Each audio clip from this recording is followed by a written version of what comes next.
मोदी जी ने 10 साल का कार्यकाल में जो देश की जनता को लूटकर गरीबों को सब पैसा ले जाकर पूंजीपतियों की जेब में डाला है। भारतीय जनता पार्टी जात के आधार पर, धर्म के आधार पर जनता को गुमराह करने का काम करती है।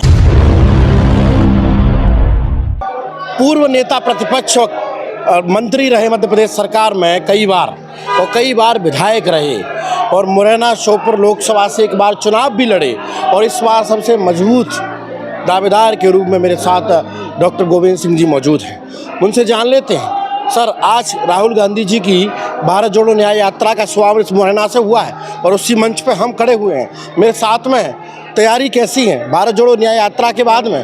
कांग्रेस का मास्टर प्लान क्या है? कांग्रेस किस तरह फतेह हासिल करेगी? क्योंकि मध्य प्रदेश, राजस्थान, छत्तीसगढ़ में जिस तरह से कांग्रेस को मात झेलनी पड़ी है, उसके लिए आगे का प्लान क्या है सर? कांग्रेस पार्टी माननीय हमारे नेता राहुल गांधी जी पूरी ताकत के साथ इस देश के गरीब, कमज़ोर, दलित, सोचे समझे समाज के लिए न्याय दिलाने के लिए, भाईचारा स्थापित करने के लिए पूरे देश में निकले हैं और उनको भारी जन समर्थन मिल रहा है। मध्य प्रदेश की धरती जो चंबल से शुरुआत होती है, वहाँ पर आज राहुल गांधी जी ने अपने कदम रखे।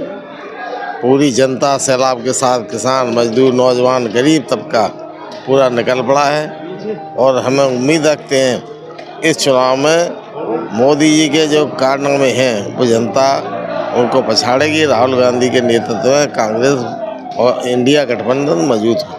लेकिन मोदी जी तो 400 की पार बात कर रहे हैं और मुरैना श्योपुर में आपने हाल ही में देखा, राजस्थान के मुख्यमंत्री सभा करने आए, ब्राह्मणों को भाजपा के साथ जोड़ने की बात करने आए, तमाम कार्यकर्ताओं को जीत का मंत्र देने में आए। ऐसे में कांग्रेस का प्लान किस तरह रहे? सवाल इस बात का है, जातवाद से राजनीति नहीं चलती। भारतीय जनता पार्टी जात के आधार पर, धर्म के आधार पर जनता को गुमराह करने का काम करती है।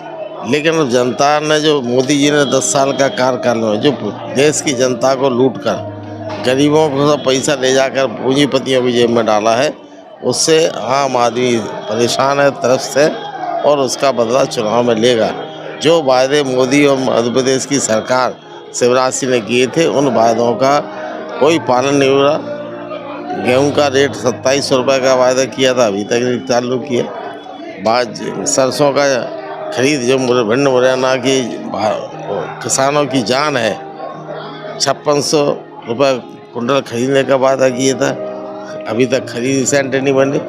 और ओलावृष्टि और भारी वर्षा से किसान की पूरी मेहनत साल भर की चौपट हो गई। उसके लिए सरकार का ध्यान इस ओर किसानों को राहत पहुंचाने की नहीं है।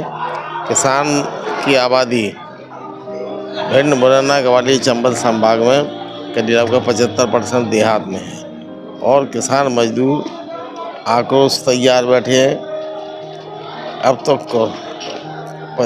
कुल्हाड़ा चलाना बाकी है।